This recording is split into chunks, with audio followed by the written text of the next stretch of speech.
Hey, what's up guys? Cloud of Truth here with some more Battlefield 3 gameplay for you all, and there's a new king in the house, and it's the MTAR. Oh my good lord.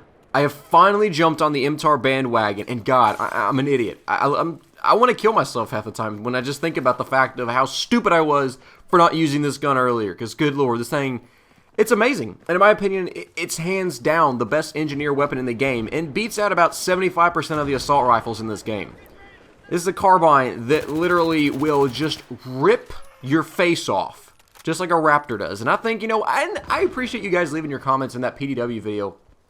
I saw the word Raptor there a lot, and I feel like that suits the MTAR a little bit better, because it just rips off people's faces. You know, just like Raptors do, I feel like this gun really, the name Raptor suits it well. And it's just, god, it's so much fun to use. When I use this gun, it's almost like you have this new status, not really of invincibility by any means. I mean, good god, my aim is terrible. If I felt like I was invincible, I must be, I don't know, just like tripping on something, because that would just be stupid. But I feel like whenever I use this gun, that I have, like, I don't know, I have a fighting chance in every gunfight. I don't care if it's close quarters, medium, or long range.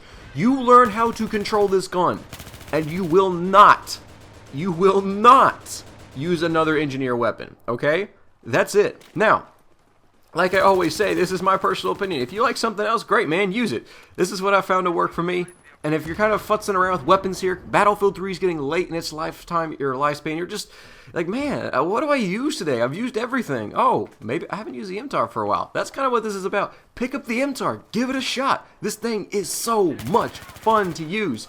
And on maps like Aftermath of Zodi Palace, this thing, it rips off faces. That's plain and simple. It will literally rip the flesh off of your face with that raw power of 900 RPM and incredibly high bullet velocity, I might add, to go along with that. So at range, this thing can just tear people down, no problem. Now, the biggest thing about this gun, you guys know, well, two biggest things. One of them that I find in particular is the reload speed. It is pretty long. It's around, getting close to a FAMAS time in terms of reload speeds.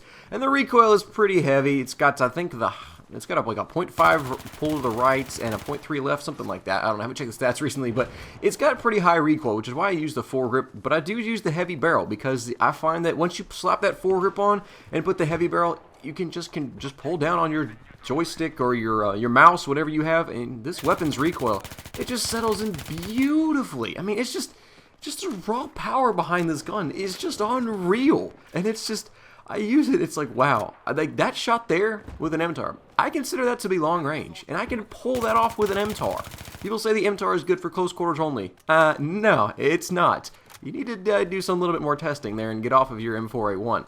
Well, that's kind of picking at some people there. I don't mean to do that, but many people still consider to be the M4A1 the best weapon in the engineer class. I got to give it to the MTAR. Even with the long reload, high recoil, it's still the MTAR. It just dominates. And this gameplay here, you guys have been watching, it was one round at the start of Zodi Palace, a couple clips, and this is the second round in which we actually ended up coming back right at the end. I'm going to show the clip of when I was in a tank right at the end of this gameplay, which we actually really had a recon, was the one that saved the game for us. I mean, not him alone, but then of course the enemy team loves driving tanks up in the Zodi Palace, which is always freaky to see. It's like you're hearing a tank shoot off, and you're like, where is this thing? And all of a sudden it's like right in front of you, like up on the second floor. I remember the first time that happened to me. Leave a comment. What was it like the first time you saw that? What went through your mind? Was like, oh my god, why is there a tank up here? I mean, that's really what I was thinking. So I'm interested to hear what you guys have to say in terms of the first time you saw a tank up on the second floor of Zodi Palace, because it kind of freaked me out.